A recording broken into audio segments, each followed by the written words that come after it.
menjelaskan atau menjawab pertanyaan dari tugas UAS Hukum Perdata. Nama saya Dima Duta Nugraha dari Ketua Kelompok Aparatur Negara. Nama saya Sasini Kartika. Nama saya Muhammad Fadil. Nama saya Nujana Miten. Nama saya Stefano Sedetri Saputra. Baiklah, saya Nujana Miten akan menjawab pertanyaan nomor 1. Soalnya, di mana berbagai webbook yang dikenal dengan Kitab Undang-Undang Hukum Perdata terdapat 4 buku. Uraian secara singkat keempat isi buku tersebut. Jawabannya, 1.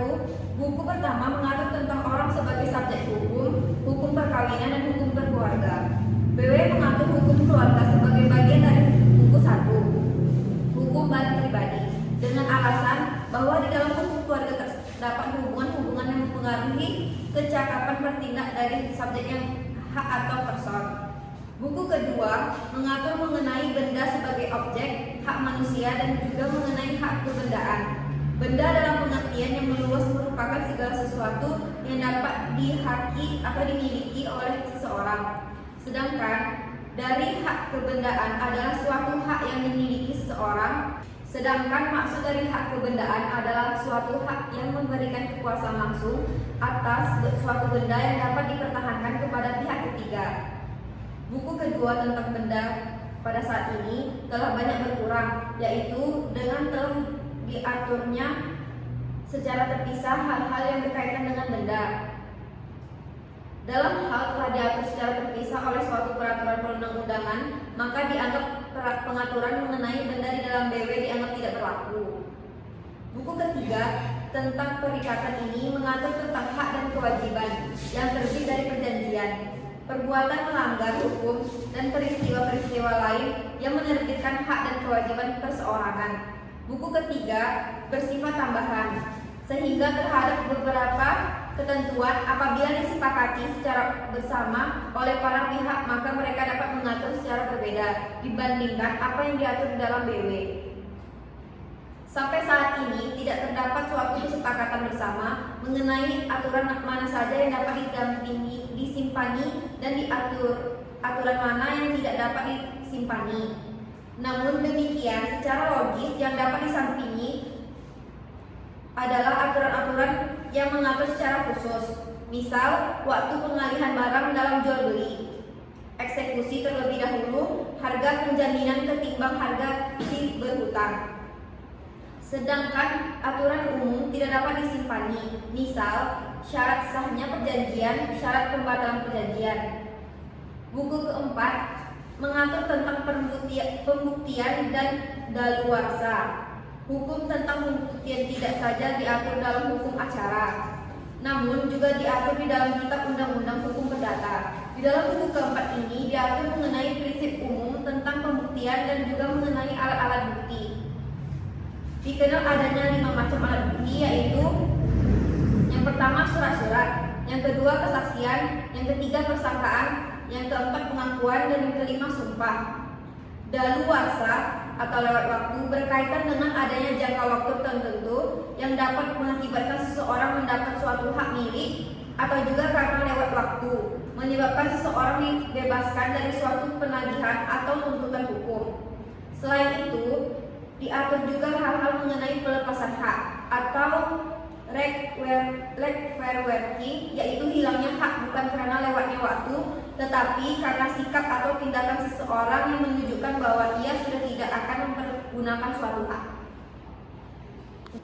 Baiklah, saya Sasini Kartika di sini akan menjawab pertanyaan nomor 2, yaitu ada beberapa cara atau jenis untuk memperoleh hak atas suatu benda. Berikut adalah beberapa di antaranya beserta penjelasan mengenai kekuatan hukumnya dan contoh konkretnya. Yang pertama, pembelian. Cara yang paling umum untuk memperoleh hak atas suatu benda adalah dengan membelinya. Dalam transaksi pembelian, ada kesepakatan antara penjual dan pembeli, di mana penjual menyerahkan hak milik kepada pembeli dengan imbalan pembayaran.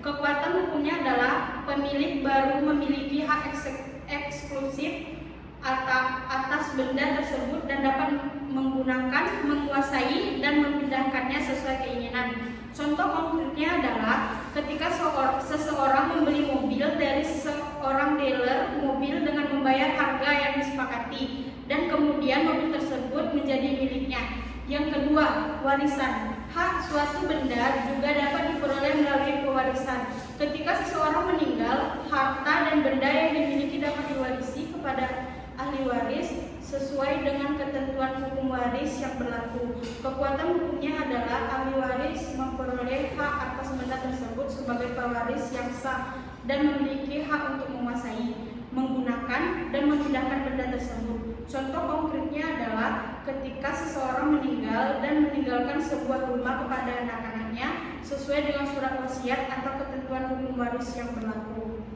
Yang ketiga, pemberian, hibah atau hadiah. Hak atas suatu benda juga dapat diperoleh melalui pemberian atau hibah. Dalam pemberian, pemilik benda secara sukarela menyerahkan hak miliknya kepada penerima tanpa ada imbalan yang diharapkan. Kekuatan hukumnya adalah penerima menjadi pemilik baru benda tersebut dan memiliki hak yang sama seperti pemilik sebelumnya. Contoh konkretnya adalah ketika seseorang memberikan sebuah lukisan berharga kepada temannya sebagai hadiah ulang tahun dan lukisan tersebut menjadi milik temannya. Yang keempat adalah pengalihan oleh undang-undang. Ada situasi di mana undang-undang dapat mengalihkan hak atas suatu benda dari suatu pihak ke pihak lain tanpa persetujuan.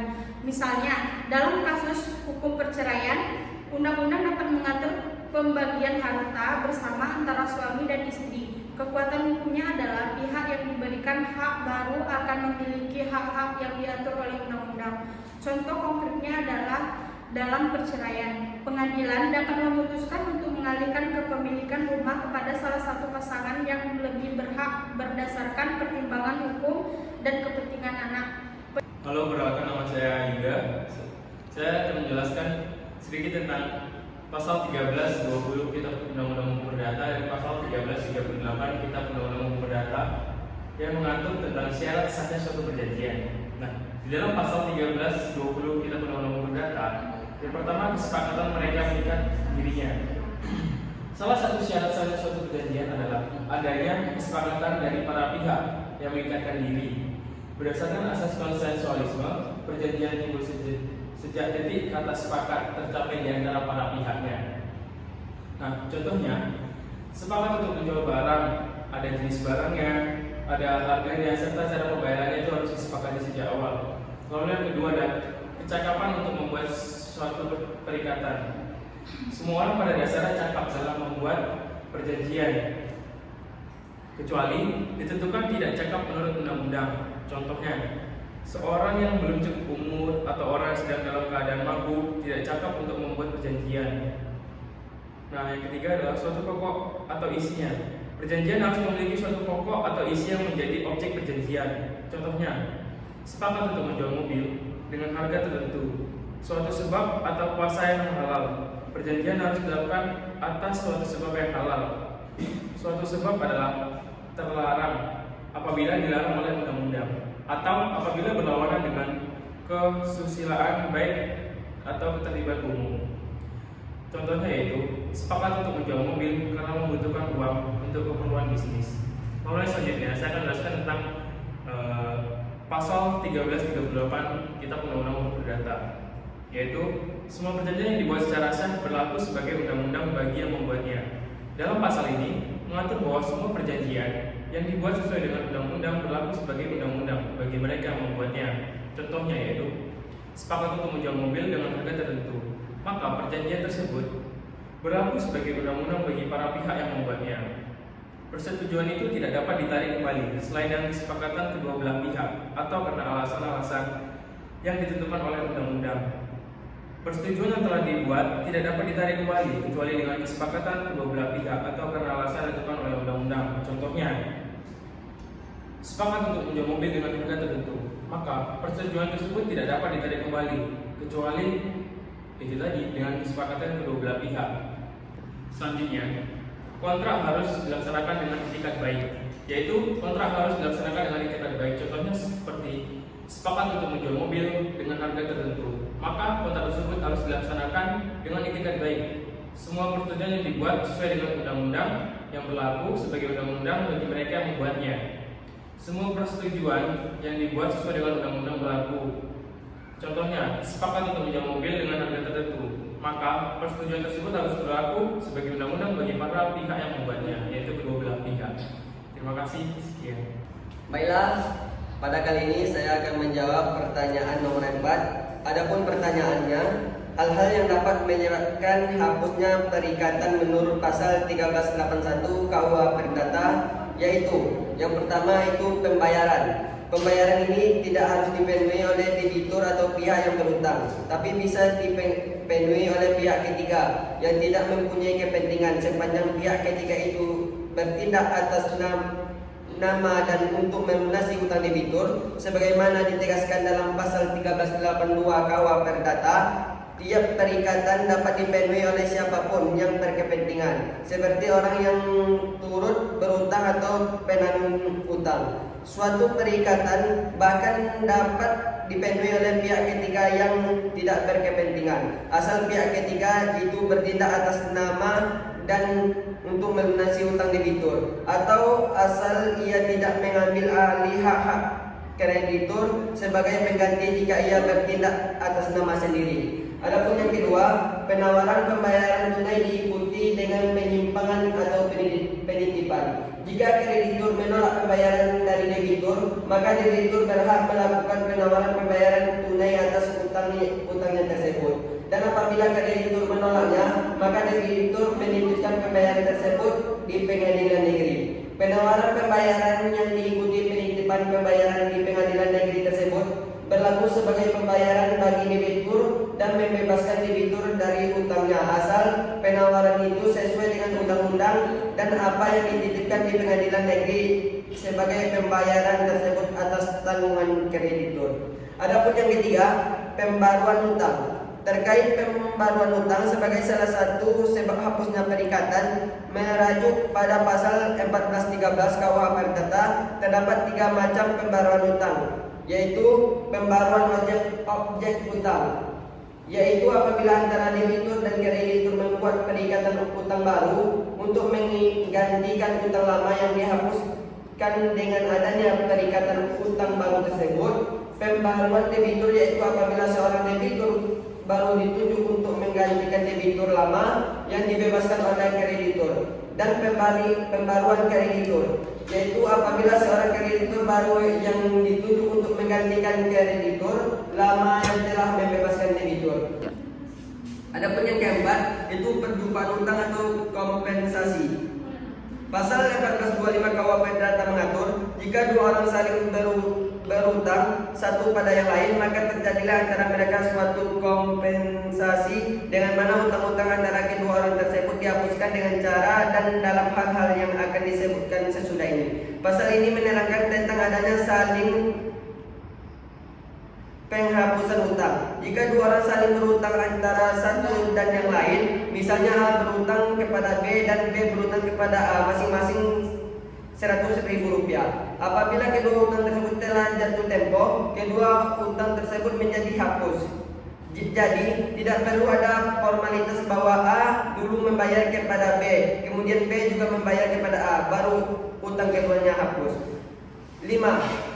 Pasal ini menerangkan tentang adanya saling penghapusan hutang jika dua orang saling berhutang antara satu dan yang lain. Misalnya A berhutang kepada B dan B berhutang kepada A masing-masing Rp100.000. Apabila kedua hutang tersebut telah jatuh tempo, kedua hutang tersebut menjadi hapus. Jadi tidak ada formalitas bahwa A dulu membayar ke B dan B membayar ke A, baru hutang keduanya hapus. Percampuran hutang. Percampuran hutang diatur dalam pasal 1436, dalam pasal 1437 KUH Perdata yang mengatur pasal 1436 KUH Perdata.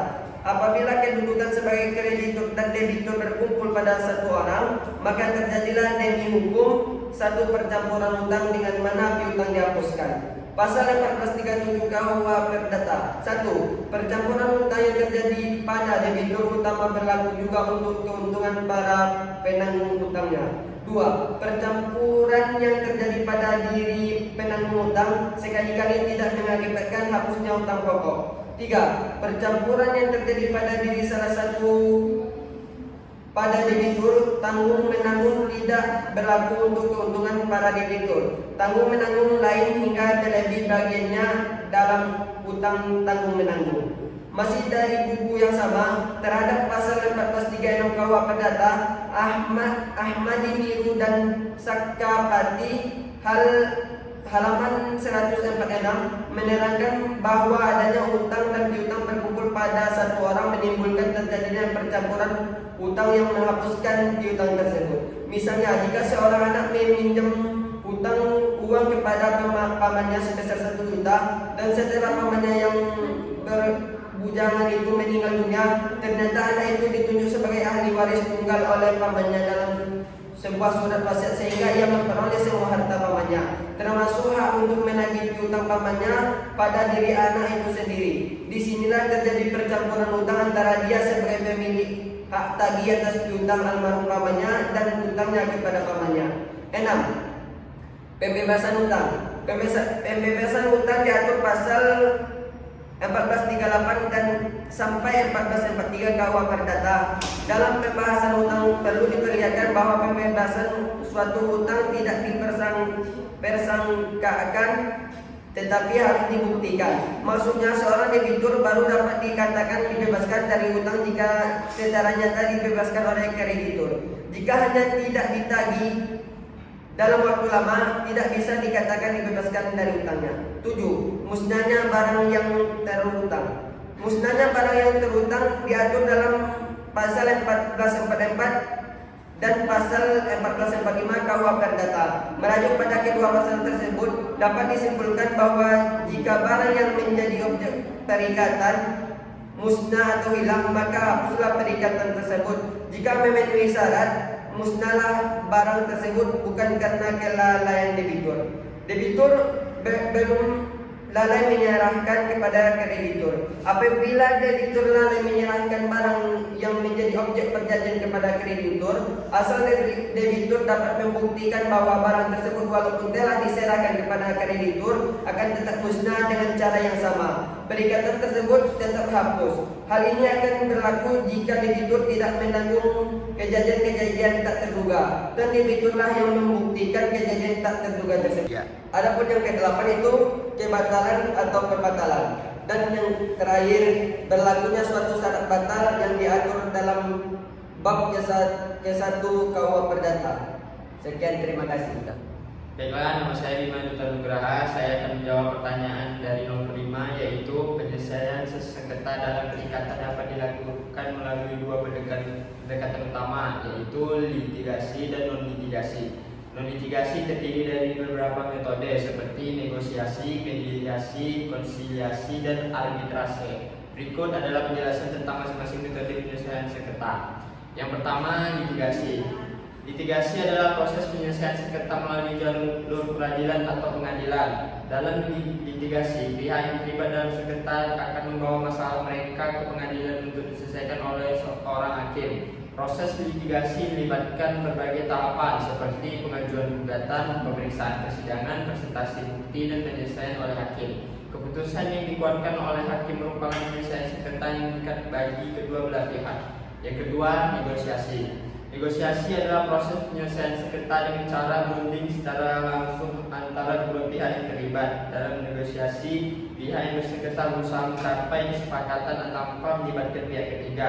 Proses negosiasi mencakup diskusi terbuka, pertukaran pendapat, dan penawaran dari masing-masing pihak. Tujuan utama negosiasi adalah mencapai kesepakatan yang saling menguntungkan bagi semua pihak yang terlibat. Yang ketiga, mediasi. Mediasi melibatkan pihak ketiga yang netral, yaitu seorang mediator untuk membantu dalam penyelesaian sengketa antara dua belah pihak. Mediator bertindak sebagai fasilitator yang membantu dua pihak mencapai kesepakatan. Mediator tidak memberikan keputusan, tetapi membantu yang memfasilitasi komunikasi, pertemukan pihak-pihak bersengketa, dan mendorong mereka untuk mencapai solusi yang saling dapat diterima. Proses mediasi bersifat rahasia dan kesepakatan yang dicapai bersifat sukarela. Yang keempat, konsiliasi. Konsiliasi memiliki persamaan dengan mediasi, tetapi peran konsiliator sedikit sedikit berbeda. Konsilerator biasanya memberikan saran dan rekomendasi kepada kedua pihak dalam menyelesaikan sengketa. Sementara keputusan akhir tetap berada di tangan pihak-pihak yang bersengketa. Konsiliasi juga melibatkan pihak ketiga yang netral dan prosesnya bersifat rahasia. Yang terakhir, arbitrase. Arbitrase adalah proses penyelesaian sengketa di luar peradilan dengan melibatkan pihak ketiga yang netral, yaitu arbiter atau panel arbiter. Pihak-pihak bersengketa setuju untuk mematuhi keputusan yang dikeluarkan oleh arbiter sebagai penyelesaian sengketa. Proses arbitrase dilakukan berdasarkan aturan tertentu yang disepakati oleh kedua pihak. Keputusan arbitrase bersifat mengikat dan sulit untuk diganggu gugat di pengadilan. Pilihan metode penyelesaian sengketa tergantung pada keinginan pihak-pihak yang bersengketa, kompleksitas sengketa serta waktu dan biaya yang tersedia. Masing-masing metode memiliki kelebihan dan kelemahan sendiri, dan keputusan pemilihan metode harus didasarkan pada kebutuhan dan kepentingan pihak-pihak yang terlibat dalam sengketa. Sekian yang dapat kami sampaikan. Apabila ada salah dan kurangnya kelompok kami mohon maaf. Kami akhiri. Wassalamualaikum warahmatullahi wabarakatuh. Aparatur negara, jaya, jaya, jaya.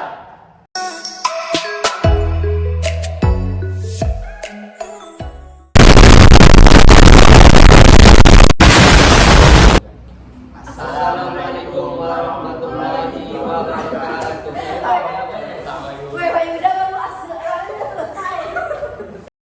Bombastic side eye. Criminal offense. Moments later. Dari kelompok kami, mohon maaf jika ada salah dan kurang dari kelompok satu. Wassalamualaikum warahmatullahi wabarakatuh. A few inches later. Tugas berkata. 2 hours later. 1, 2, 3. Sekian dari kelompok. Oh yes. 1 eternity later. 1, 2, 3. Tunggu dulu.